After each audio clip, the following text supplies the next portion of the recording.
यदि माम अप्रतिकारम अशस्त्रम शस्त्रपाणय धार्तराष्ट्रारण्यहन्योस तन्मे क्षेमतरम भवे। ऐसा महान तितिक्षु मृत्यु को भी सहन करने को तैयार होता हुआ जब कहा इस प्रकार से, तब उस परिस्थिति में क्या हुआ वह संजय उवाच, संजय कहता है। जो सम्यक प्रकार से इंद्रियों को जीत लिया हुआ जो संजय है वो कहता है, अर्थात विवेकी महान साधक मुमुक्षु उस स्थिति का वर्णन कर रहा है। ऐसी स्थिति में क्या हुआ, क्योंकि यहां तीन अधिकारी बार बार नाम आ रहे हैं। एक अधिकारी वह है जो संजय मुमुक्षु है, दूसरा अर्जुन जिज्ञासु है, संशयग्रस्त भ्रमग्रस्त है, जिज्ञासु है, और विवेक वैराग्य भी है, शुद्धंतकरण है, लेकिन सम्यक श्रवण का अभाव है, मनन का अभाव है। और तीसरा दुर्योधन जिसने पीछे बोला है वह अधम अधिकारी है, वास्तव वेदांत के अनधिकारी है। धर्म सम्मोह तो उसको है ही है, धर्म संबंधी मोह है, उस मोह को निवृत्त करके वो निष्काम कर्म योग्य अधिकारी है प्रकृति अधीन पुरुष होने से। और बाकी तो जिज्ञासा और मोक्ष वेदांत के अधिकारी। तो उत्तम अधिकारी, मध्यम अधिकारी और वेदांत के अधम अधिकारी लक्षित थे। यहाँ कहा कैसे देखिए, श्लोक के बाद वर्णन करेंगे। एवं मुक्तार्जुन संघे रथोपस्थ उपाविशत विसृज्य सशरम चापम शोक संविघ्न मानस। एवं मुक्त्वा परीक्ष्य लोकान कर्मचितान ब्राह्मण निर्वेदम मायत नास्त्य कृत कृतेर। यह दृढ़ निश्चय हो गया अर्जुन को। यह विचार करके एवं उक्त्वा, यह सब सोचा इस कर्म से क्या होगा, कर्म फल चिंतन किया। हमने पहले कहा था तीन चीज है, जब भी कोई साधक को कुछ भी करना चाहता है तो उसे समझना चाहिए पहले क्या, इदम मया कर्तव्यम नवा, और कर्तव्य है तो वह उसको इष्ट देवता आदि सारी चीज को जानना है, फिर उसके फल का चिंतन। और इसने क्या किया, कर्म फल चिंतन किया। योद्धव्यम कैर्मया योद्धव्यम, ये जाना युद्ध करना चाहिए, मैं करूंगा करके आया है। पहले बोल दिया यद राज्य सुख लोभेन हंतुम स्वजनम उद्यत, राज्य सुख लोभ से मैं युद्ध कर्तव्य समझ करके आ चुका हूं, लेकिन अब किनके साथ करना है ये जानना जरूरी थी। साध्य का ज्ञान है, साधन का ज्ञान है, अब इसी की इति कर्तव्यता का ज्ञान जरूरी है। इसको कहते हैं इति कर्तव्यता। किम भावेत केन भावेत कथम भावेत, हर संग्रह में आया था किम केन कथम। अब केन कथम तो जान रहा है अच्छी तरह से, अब किम जो है साध्यभूत फल है जो वो निर्णय करना चाह रहा है, उसका विवेचन किया। इस युद्ध रूपी कर्म का फल क्या होगा, न श्रेय अनुपश्यामी से शुरू किया। वो फल मुझे लगता है न श्रेय है न प्रेय है, तो निश्रेय तो सवाल ही नहीं उठता। इसी को कहते हैं परीक्षलोकान कर्म चित्तान। उपनिषद में है ना मंत्र, अपना जो युद्ध रूपी कर्म से चित्त जो फल भूता इहलोक परलोक आदि का चिंतन करते हुए, परीक्षण करते हुए, ब्राह्मणों निर्वेदम मायात, उसी प्रकार अर्जुनो निर्वेदम मायात, अर्जुन को वैराग्य हुआ। और नियम क्या है, यद हरे विरजेत तद हरे प्रव्रजेत। जिस समय आपको वैराग्य उसी समय छोड़ छाड़ के निकल जाना है। सोचोगे भी कल जाऊंगा, फिर वो रह ही जाएगा, नहीं जा पाएगा। कल तक सोचने से काम चलेगा नहीं। किस बीच में फिर पता नहीं कितने लफड़े आ जाए, माया का कोई भरोसा नहीं है। माया का कोई भरोसा नहीं, किस रूप में आ जाए फंसावे कोई भरोसा। फिर रुकना नहीं है, चाहे पहले जाना पड़ जाए। टिकट की क्या देखना, यद हरे विरजेत तद परिव्रजेत। लेकिन गड़बड़ अर्जुन क्या करता है, परिवर्जन नहीं करता है, केवल सामने से पीछे बैठ जाता है, बस इतना ही करता है। यही गड़बड़ हो गया। एवं मुक्त अर्जुन संख्य उसी युद्ध भूमि में, युद्ध भूमि से बाहर नहीं गया संख्य, उस युद्ध भूमि के बीच में रथ को भी बाहर लेके जाओ नहीं बोला। जब मुझे लौटना है तो क्या करना, चलो रथ को बाहर ले चलो, युद्ध भूमि से बाहर चलते हम, ऐसे भी नहीं कहा। युद्ध भूमि के बीच में खड़ा वो उस रथ के उपस्थ है, रथ का पिछड़ा भाग में जा करके, जब बाणों को स्टोर रूम बनाया हुआ ना, पीछे रखते हैं स्टोर, उस जगह जब बैठ जैसे किसी बच्चे पर माता पिता नाराज हो जाए, गुस्सा हो जाए, क्या करता बच्चा, वो किनारे में जाकर बैठ जाएगा, छुप जाएगा, बोल चले जाऊंगा मैं, घर छोड़ के जा रहा हूँ, धमकिया देता है माँ बाप को, जा किनारे में चुप बैठ जाएगा। धीरे से माता पिता फुसला करके उसको लिया, वही सब कृष्ण भगवान को फुसला कर लाएंगे सामने, भैया तो आ जा। विसृज्य सशरम छापम, कैसे बैठा, हाथ में अब बाण वगैरह भी लिया हुआ नहीं है, धनुष बाण सब छोड़ दिया। सशरम चापम मैंने धनुष को, बाण सहित उस धनुष को नीचे रख दिया। विसृज्य शोक संविघ्न मानस अर्जुन, एक विशेषता देखिए, है अर्जुन, फिर भी उसमें थोड़ा कलमश घुस गया, क्या, शोक संविघ्न मानस। यदि अर्जुन शब्द है शुद्ध अंतःकरणवाचक है, शुद्ध अंतःकरण होता हुआ भी भ्रमवशात संशयवशात क्या हो गया, कहते हैं शोक संविघ्न मानस, शोक संविघ्न मानस, शोक युक्त और संविघ्नता उद्विग्न होकर के मन वाला होकर बैठ गया। शोक मानस अर्जुन का विशेषण है। इसका अर्थ क्या निकला, अर्थात साधक की वो स्थिति हो जाती है, मोक्ष का कहना है कि ऐसी परिस्थिति में जब व्यक्ति संशय भ्रमग्रस्त हो जाता है, अपने सारे साधन को त्याग देता है, सारे साधन को त्याग कर आगे बढ़ता हुआ व्यक्ति पीछे हो जाता है। जो साधना की वजह से आगे बढ़ रहा था और उल्टा बैक गियर गाड़ी चली जाती है, वापस हो जाता है। जैसे आगे बढ़ना अर्जुन हो जाके रथ का पीछे बैठ गया। इसे साधक को कभी अपनी साधन में और साधना के बारे में संशय नहीं होना चाहिए, भ्रमग्रस्त नहीं होना चाहिए। ये संशय भ्रम उत्पन्न भी हो जाए तत्काल उसका निवारण गुरुजनों से कर लेना चाहिए। ये तत्र ब्राह्मणा संवर्षिणा, तैत्र परिषद में कहा, मान लो कहो कैसे मेरे गुरु तो मर गए, क्या करूं, उनसे वहां कहां पूछने जाऊं, स्वर्गलोक है या ब्रह्म लोक, और ब्रह्म है तो सर्वव्यापक होगी, उसे क्या पूछूंगा, आकाश में चिल्लाऊं मैं। तब कहते हैं चिंता मत करो, ये तत्र ब्राह्मण संवर्षिणा, श्रुति कहती है अरे उस समय में तुम जहां भी हो उसके आसपास जो कोई भी शास्त्रज्ञ ब्राह्मण श्रेष्ठ वगैरह हैं, गुरुजन लोग हैं, उनके पास जाकर संशय का निवारण करते हैं। लेकिन साधना को छोड़ना नहीं, साधन को त्यागना नहीं, ये विवेकी पुरुष का काम। अब इसको जगाएगा कृष्ण भगवान किसी भी तरह से, क्योंकि बाधक एक नहीं है, मुख्य रूप में बाधक तीन प्रकार के वर्णन हुआ है। सबसे पहला बाधक है जीव को अपनी साधना में सफलता पाने में, लक्ष्य की प्राप्ति में अल्पायु है। लाख साल आयु होता तो भाई आराम से हम लोग कर लेते, और 100 साल की भी कोई गारंटी नहीं है, 60 70 75 मुश्किल से गाड़ी चलती है। तो सबसे पहला बाधक अल्पायु। दूसरा बाधक रोग, अनेक प्रकार के रोग बीच में सतर, कभी जुकाम हो गया, कभी सर दर्द हो गया, कभी बुखार हो गया, कभी कुछ हो गया, अब साधना में बैठ नहीं पाते हो ढंग से। बहुमूत्र हो गया तो बैठेगा कहाँ, दौड़ते रहेगा, बार बार लोग शंका के तो ध्यान में कैसे बैठेगा, वो बड़ा मुश्किल हो जाता है ना, साधना कैसे करेंगे, अनेक रोग। और तीसरा सब ठीक ठाक है लेकिन मन चंचल है, वासनाएं आती रहती है, मन मनोराज्य कराते रहता है, कुछ प्लानिंग में लगा रह जाता है आदमी जिंदगी भर, कुछ वो सोच रहा अगले के लिए, आगे के लिए, ये करूंगा वो करूंगा वो करूंगा, रोज सोचता है, हर दिन नया प्लान, हर दिन नया मनोराज्य हो रहा है। देख मन की खेल, कितनी प्लानिंग, और एक प्लान भी सफल हुआ नहीं आज तक, फिर किए जा रहा है बेमतलब का। इतना मन में चंचलता है, चंचल में मन कृष्ण प्रमाथि बलवत दृढ़ मांगे कहेगा अर्जुन।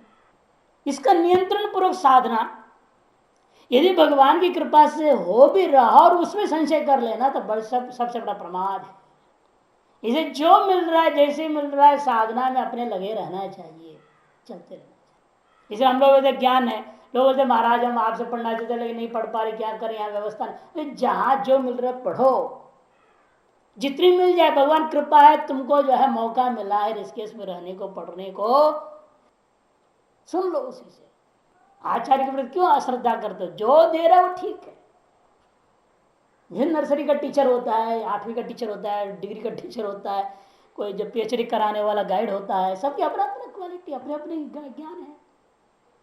इसलिए ये थोड़े हम उपेक्षा कर सकते हैं किसी भी टीचर को, किसी भी लेवल के टीचर को। उस स्टेज के टीचर के अपने अपने स्टेज पर महत्व बहुत है। और हम सीधे सर्वोत्कृष्ट टीचर से पढ़ना चाहें तो कैसे होगा? न्याय दर्शन जब एक जमाने मिथिला में नंबर टॉप में था, न्याय दर्शन, वहां पक्षधर मिश्र करके बहुत बड़े गंगेश उपाध्याय के शिष्य थे, उद्भट न्यायिक। 7 मंजिल का मकान था, 7वें मंजिल पर वो बैठे रहते थे और कहते जो निचले मंजिलों से पास होके आएगा तब मेरे पास आना, मेरे पास कोई नहीं आया। और अधिकतर 3 मंजिल 4थे मंजिल के बाद ही सब फेल हो जाते थे, उससे आगे न्याय पढ़ के आगे बढ़ ही नहीं पाते थे। एक बार एक रघुनाथ श्रोमणी नाम के उद्भट विद्वान, वो जो है पास करते करते 7वें मंजिल पहुंच गए। हर मंजिल के टीचरों से पढ़ पढ़ कर पास होकर पहुंचे। और उनकी शर्त क्या थी? पक्षधर मिश्र जी का, वो खेलते रहते थे चेस, शतरंज, वो खेलते रहते थे। आप न्याय का कहीं से भी प्रश्न डालो, वो खेलते खेलते जवाब दे देते। कहते उस विद्यार्थी को पढ़ाऊंगा जो विद्यार्थी मेरे को मजबूर करें कि खेल छोड़ के सोच के जवाब देना पड़े, ऐसा प्रश्न डाला विद्यार्थी को मैं पढ़ाऊंगा। और इक्का दुक्का जो कोई विद्यार्थी गए भी ना तो वो खेल खेल करते उस जवाब देके भेज देते थे फेल। हमारे जो ध्यान, खेल का ध्यान तोड़ नहीं सका तो क्या नहीं आएगा। तो इन्होंने क्या पूछा, सीधे एक प्रश्न डाला, सामान्य लक्षण आया का आवश्यकता। सामान्य लक्षण सन्निकर्ष सन्निकर्ष मानते हैं नहीं आए लोग, और उसकी क्या आवश्यकता है प्रश्न पूछा। उससे पूछने में इतना गुस्सा आया, फटाक से उठा फेंक दिया सारे शतरंज को। कैसे तुम्हें बात कहते हो, बैठो मेरे सामने, बताता हूं तेरे को संरक्षण की कितनी जरूरत है, उसके बिना जीवन नहीं चल सकता है। सारा उनका मूड बदल गया, खेल खत्म, बस हो गया गुरु जी इसलिए मेरे से पूछा था, बस पढ़ाओ। अभी शिष्य की बुद्धि है। इसे कहते हैं कि वो जो चंचल मन का कंट्रोल करते हुए लगाए हैं, भगवान कृपा हो चुका, कुछ पढ़ने को मौका मिला है तो जो भी सुनाए, जैसे भी सुनाए, सुनना शुरू कर दो। लोग छोड़ के भाग जाते, आधे लोग पढ़ के भाग जाते, बहाना बनाते पेट में गैस हो गया, यहाँ का पानी गैस करता है, भाग जाते। हाँ, गुरु जो गाली देते रहते, गुरु ऐसे, गुरु क्या है, गाली देते रहता है, बकवास करते रहता है, इस्लाम उसे नहीं पढ़ेंगे, ऐसे मत सोचना। वो गाली भी आशीर्वाद है।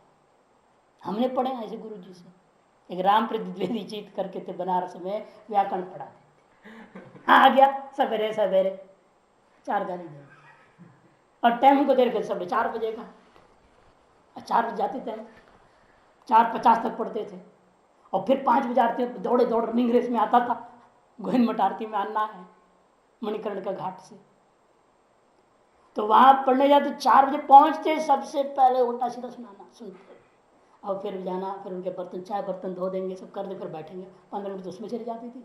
4:15 से 4:45 तक आधे घंटा पढ़ाते थे। लेकिन जब मूड में पढ़ाते थे, ऐसे ऐसी बात सुना देते थे, व्याकरण का गूढ़तम रहस्य।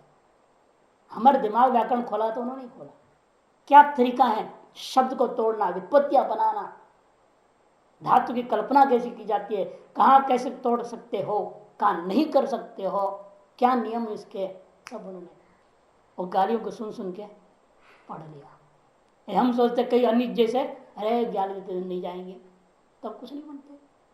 फिर बाद में 2-3 महीने के बाद ऐसा उनके साथ व्यवहार हो गया, अब मैं न जाऊं तो अपने एक उनका भतीजा तो उसको भेजते थे, हाँ क्यों नहीं आया, हो सकता बीमार होंगे, स्वामी जी को देखो, इतना प्रेम हो गया। और गाली तो देते ही नहीं थे बाद में, जाहिर सी जगह तो नहीं, तुमने चाहे तुमको पिलाया जाएगा। पहले हम उनके बर्तन धोते थे, और कहते नहीं, उनके भतीजे को बोलते तुम उनको पिला, सबका बर्तन ले जा धो के। निर्भर होता है, परीक्षा है एक तरह से, वो चाहे गाली दे रहे हैं, चाहे डांट रहे हैं, जो कुछ भी है, वो आपकी सहिष्णुता, धैर्य की परीक्षा है। सहिष्णुता और धैर्य की परीक्षा। धैर्यवान हो कश्चित धीर आवृत चक्षु अमृतत्व इच्छा, वो इन चीजों में ध्यान नहीं देगा। भाई हमें विद्या चाहिए, बाकी जो करें यहां से सुने, यहां से छोड़ दो। जो विद्या दे रहे हैं यहां से सुनो और अंदर घुसाओ, दोनों से सुन करके अपने लक्ष्य अपने को देखना है। बीच में छोड़ोगे तो हम लक्ष्य च्युत हो गए। उनका क्या बिगड़ रहा है, वो तो अपने मस्ती में मत पड़े हुए हैं, वो तो अपने ज्ञानी है, उन्हें क्या फर्क पड़ता है। लेकिन हमारे नुकसान हुआ, हम विद्याहीन हो गए। इसलिए इनके यहां संकेत कर रहे हैं, ये शोक संविघ्न मानस साधक अंतरण शुद्ध होने के बावजूद भी जब संशयग्रस्त होता है तो शोक होता है, भ्रम की वजह से विघ्न पैदा होते हैं। और विघ्न मन में होने वाले विघ्न इन्हीं तीन कारणों से होता है, अल्पायु की वजह से, रोग की वजह से, चंचलता की वजह से। अब इनको कैसे जीतना और कैसे सही करना प्रक्रिया भगवान बताते जाएंगे। अब पूरे प्रथम अध्याय का संक्षेप में समझने की कोशिश करेंगे। पहला अध्याय का नाम भले यहां रख रहे हैं अर्जुन विषाद योग, उसका नाम वास्तव में हम कहते हैं अधिकारी अध्याय। पहला अध्याय का पहला श्लोक जिज्ञासा परक श्लोक है। मोक्षा का बीज और प्राप्ति का साधन का द्योतन कर दिया। जिज्ञासा अथवा मुमुक्षा की प्राप्ति कैसी होती है वो बता दे। अपने शरीर में धर्म क्षेत्र कुरुक्षेत्र में चिंतन करो, वृत्तियों का जो है धारण करो, देखो वृत्तियों को। जब देखेंगे तब जिज्ञासा तो मोक्ष का पैदा हो। लक्ष्य का संकेत संजय शब्द से दे दिया। संजय क्या मुमुक्षु है, वो होना है आपने, तो चिंतन क्या करना है वो बता दिया, धर्म क्षेत्र कुरुक्षेत्र इत्यादि से। पहला श्लोक जिज्ञासा तो मोक्षा का बीज का कथन करता है। दूसरे श्लोक वेदांत के अधिकारी लक्षण कथनार्थम उपक्रम, वेदांत के अधिकारी का लक्षण कथन करने के लिए उपक्रम है संजय का पहला श्लोक। तीसरा श्लोक द्रोणाचार्य के बारे में कहा, तो वह गुरु के स्वरूप का कथन करता है और शिष्य के स्वरूप का भी कथन कर रहा है, गुरु और शिष्य के साथ। तब शिष्येण धीमता, शिष्य को बुद्धिमान होना जरूरी है। तो शिष्य का लक्षण, गुरु का लक्षण, द्रोण शब्द आया, द्रोण में तो बताया था ना, नाप है, निष्पक्षता गुण वाला वो गुरु है। तो तीसरा लक्षण गुरु और शिष्य के, तीसरा श्लोक जो है गुरु और शिष्य के लक्षणों को बता रहा है। चौथे से छठे श्लोक तक साधन चतुष्टय का वर्णन किया, 4th to 6th साधन चतुष्टय। 7वां से 9वें तक अनधिकारी का लक्षण, जब प्रकृत्यधीन अनधिकारी दुर्योधन आदि का वर्णन करता हुआ अनधिकारी का लक्षण 7 to 9 बताया। 10वां उन दोनों साधनों की तुलना किया। 10वें श्लोक में दोनों साधनों का तुलना पूर्वक विचार किया। 11 से 13वें तक नाद योग के अभ्यास करता हुआ कुंडली जागरण पूर्वक अद्वैतानुभूति का वर्णन कर दिया। 14 से 16 उसमें भी पहले 3 चक्र को, 11, 12, 13 में नीचे के 3 चक्र, क्योंकि दुर्योधन के भीष्म को बजाने का नाद संघ है, वो निचले 3 चक्र को वर्णन किया। और 14 से 16 तक ऊपर के शेष चक्रों का जागरण है अद्वैतानुभूति पर्यंत। 17 से 19 तक का मोक्षानुभूति, उस समय के आनंद का वर्णन करता है। 20 से 23 लक्ष्य प्राप्ति के लिए साधक की जो उत्कंठा है अथवा जीवन मुक्ति की अनुभूति में जो संशय है उसको बता रहे हैं। 20 से 23 तक या तो जीवन मुक्त हो गया, अनुभूति हो गई, उस अनुभूति में संशय, अथवा साधक अब जान लिया ये सब साध्य है, ऐसा ऐसा होता है, जब जान लिया अब उसको साधन को जानने की उत्कंठा बढ़ी, तब वर्णन हुआ। उसके बाद में 24 से 27 तक मोह के बीज का वर्णन होता है। ममत्वादिकम मोह बीजम दर्शितम, मोह का जो बीज है वो बता दिया। फिर प्रत्येक मोह का विस्तृत वर्णन आता है। 28 से 38 तक 28 to 38 धर्मगत मोह का वर्णन है, धर्मगत मोह। और 39 और 40 39 and 40 ये ईश्वरगत मोह है। और 41 से 45 तक स्वरूपगत मोह है। और 46वें श्लोक में भ्रांति मूलक वैराग्य को दर्शाया गया अंतिम श्लोक में। और यदि 26वें और 31वें श्लोकों में 3-3 लाइन आया हुआ है, 3-3 पाद है, उस हिसाब से कुल श्लोक 47 हो जाता है। 2-2 पाद कर देंगे, 2-2 वाला, तो 47 श्लोक हो जाता है। और शुरू से जहां गीता को रखा गया है उस अध्याय से पूरे को लेते हैं, इस बीच में जहां गीता रखा हुआ है, कुल 272 श्लोक टोटल, यहां तक 272 पूरा हो गया। उसमें से अंतिम 47 अधिकारी अध्याय, जहां से हम लोग गीता का प्रथम अध्याय मानते हैं। यहां आप 3 प्रकार लोगों को देख रहे हैं। एक तो मुमुक्षु है, एक संशयग्रस्त व्यक्ति है, और एक भ्रमयुक्त व्यक्ति है। मुमुक्षु उत्तम अधिकारी है, लेकिन उसका भी निध्यासन का भाव है, ध्यानाभाव, अतएव स्वरूप ज्ञान का भाव हो गया, स्वरूपानुभूति का भाव, ज्ञान से तात्पर्य स्वरूपानुभूति का भाव है। दूसरा मध्यमाधिकारी है, इसे मनन के अभाव की वजह से वह संशयग्रस्त हो जाता है, उसमें हम लोग मानते हैं उपासना की कमी है। और अधमाधिकारी है, जिसे श्रवण की कमी आ गई, जिसके भ्रमयुक्त हो गया, अतः कर्म का भाव हो गया उसके पास, निष्काम कर्म में भी बुद्धि नहीं जाती है। जैसा अर्जुन है इस समय, वर्तमान अर्जुन कैसा है? अधम कोटि का वेदांत अधिकारी है, कि कर्म को भी त्याग दिया, जो निष्काम भाव से करना चाहिए, स्वधर्म बुद्धा युद्धात्मक कर्म को भी त्याग के बैठ गया।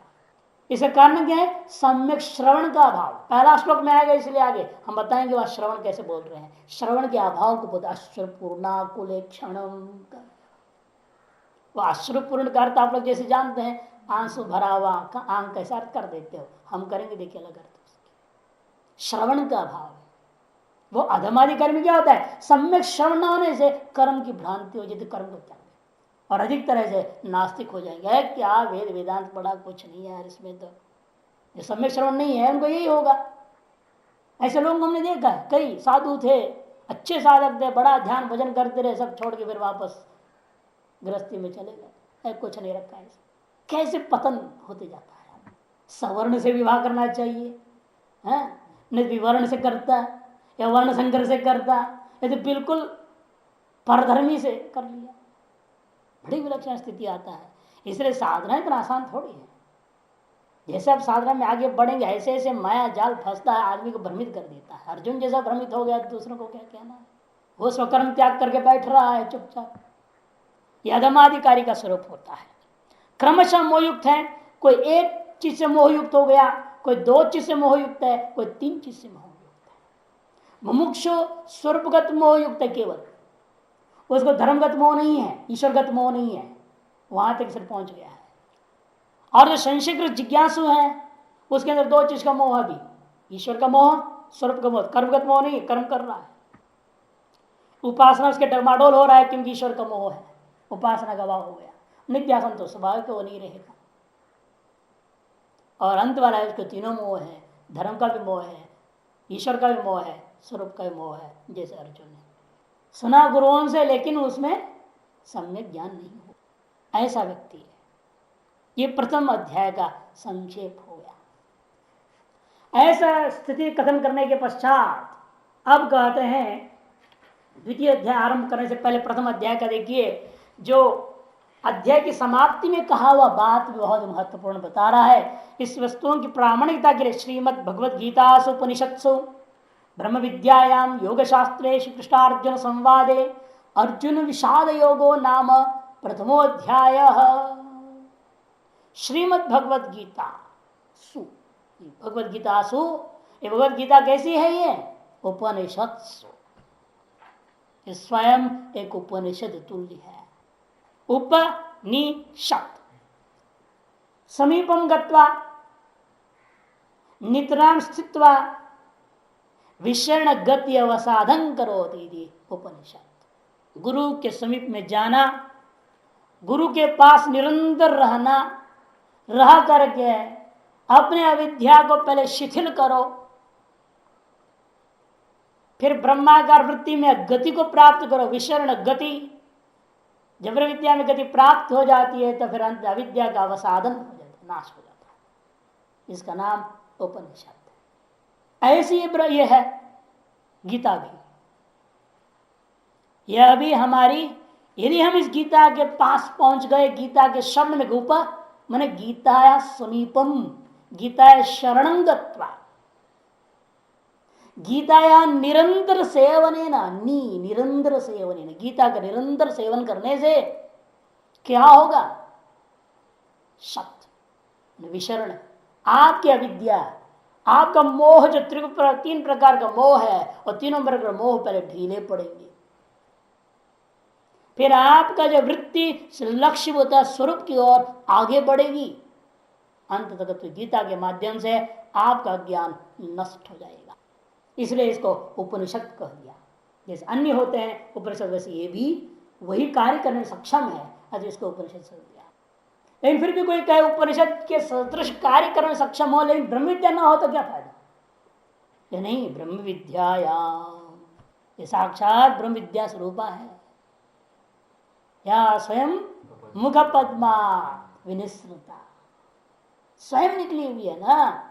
जैसे ब्रह्म विद्या तस्य महदोभूत योने है निश्वसित में ऋग्वेद बोला, अनायास श्वास के जैसे निकल गया। तो देवी अनायास निकला, कोई जान के समझ के कोई यहां पर बनाया हुआ नहीं है, स्वयं निश्रुता, स्वयं उस कृपा करते हुए जो शिष्य योग्य जो अधिकारी सामने हैं, तो गुरु के हृदय से स्वयं वो शब्द निकलते ही जाएंगे निश्चित। अनधिकारी बैठा है तो आप बोलना भी चाहें तो बोल नहीं पाएंगे।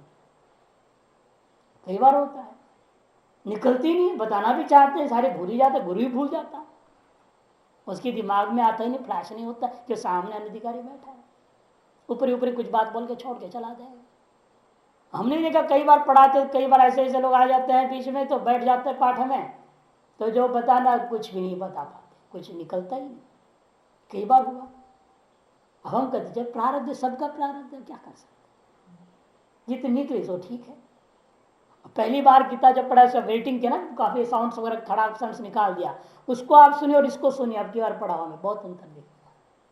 कई चीज है, सुनने वालों का वातावरण, वहां जो आज पर बच्चे चाहे चाहे हल्ला मचाते रहते थे, एक तो एक्सटर्नल डिस्टर्बेंस, और स्वयं को काम काज है या नहीं, टेंशन बाजी कितनी है, पढ़ाने वाले का मन कितने पूर्ण रूप में इसमें लग करके पढ़ा रहा है, उसको भी चांस मिलना चाहिए ना इसमें अंदर घुसने को।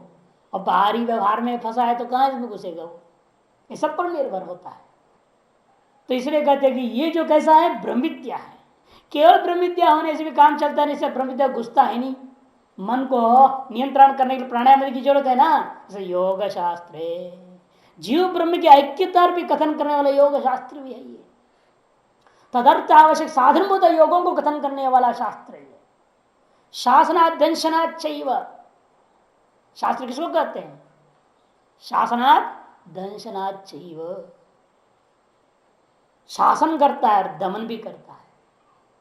श्री कृष्णार्जुन संवाद है, और यह शास्त्र किस रूप में प्रस्तुत कराया गया है? यह गुरु कोई साधारण ऋषि नहीं है, और शिष्य कोई जिज्ञासु सामान्य नहीं है। कृष्ण सकल पाप के सहित कार्यभूता पाप आदि सहित अज्ञान को कर्षण करने वाला साक्षात परमेश्वर है, और अर्जुन अग्नि तत्व है ना, आकाश वायु अग्नि, आकाश तत्व युधिष्ठिर, वायु तत्व भीम वायुपुत्र, अग्निपुत्र माना जिसमें अर्जुन अग्नि तत्व है। अग्नि तत्व स्वयं क्या है? सबका पावक स्वरूप है, पवित्र है। ऐसों के बीच का संवाद है, सम्यक वाद संवाद। समस्त उपनिषद श्रुति स्मृति इतिहास पुराण सबका अवलोकन करके, सम्यक अवलोकन करके कथन किया हुआ है ये, इसलिए इसका नाम संवाद है। उसने भी देखो उसके तर्कों को, जो जो यहाँ टीकाकार लोग और जिस तरह हमें मिला जहां तहां से, मैंने भी आपको बताया, श्रुति स्मृति सब जोड़ जोड़ करके बताते रहा। उसके हर वचन का पीछे कुछ न कुछ मूल है, और जवाब भी सिर्फ जो देंगे उनको भी श्रुतियों के आधार पर तो देना पड़ेगा। इसे जवाब देने वाला भी उतनी ही माहिर होगा शास्त्रवादी। और कौन हो सकता है? परमेश्वर और कोई दूसरा नहीं। जैसे कृष्ण अर्जुन संवाद है, ये बात कृष्ण स्वयं कहते हैं, आप जैसे मेरे को मेरे संशय को काटने वाला दूसरा मिलेगा नहीं, ऐसे आगे कहेगा स्वयं। इसे कहते हैं श्री कृष्णार्जुन संवादे, उसमें भी अर्जुन विषाद योगो नाम प्रथमोध्याय। विगत सदृत्व मने सादा विषण गत्यवसाधनम यश स विषाद, वही धातु है, धातु में अंतर नहीं, उपसर्ग भिन्न है। वहां उप और नी उपसर्ग है, इधर वी उपसर्ग, या वी उपसर्ग जोड़ा हुआ है। माने जो षड्रित धातु के द्वारा आप समझते हैं उपनिषद आदियों में जो होना चाहिए, उसका विपरीत हुआ है अर्जुन में इस समय। यदि भी अर्जुन कैसा है, उपनिषद का धारण किया हुआ है, गुरुमुख से सुन चुका है, लेकिन अब हो क्या हो गया, उपनिषद हो गया विषाद में परिणत हो गया। वही चीज उसको विषाद दे दिया, वही शास्त्र जिससे उसको मोक्ष मिलना चाहिए था, वही शास्त्र उसका विस्मय विषाद दुख पैदा कर दिया, शोक संविघ्न मानस कर दिया है। इसीलिए इसका नाम अर्जुन विषाद योगो नाम प्रथमोध्याय, यह प्रथम अध्याय है।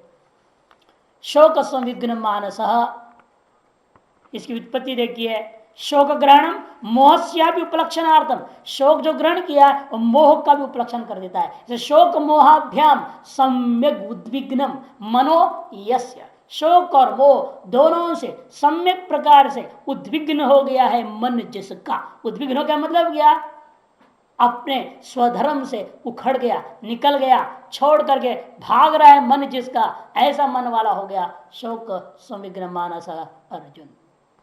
ऐसे अर्जुन के साथ कृष्ण का संवाद है। और उस अर्जुन का यह यदि संकल्प शास्त्रों का ज्ञात होता हुआ भी इस समय वह शोक और मोह से ग्रस्त है। और इस शोक मोह से तारेगा कौन? सनत कुमार को नरजीत का सोहम भगवह शोचामी ताम माम मां भगवान शोक से पारम तारयत।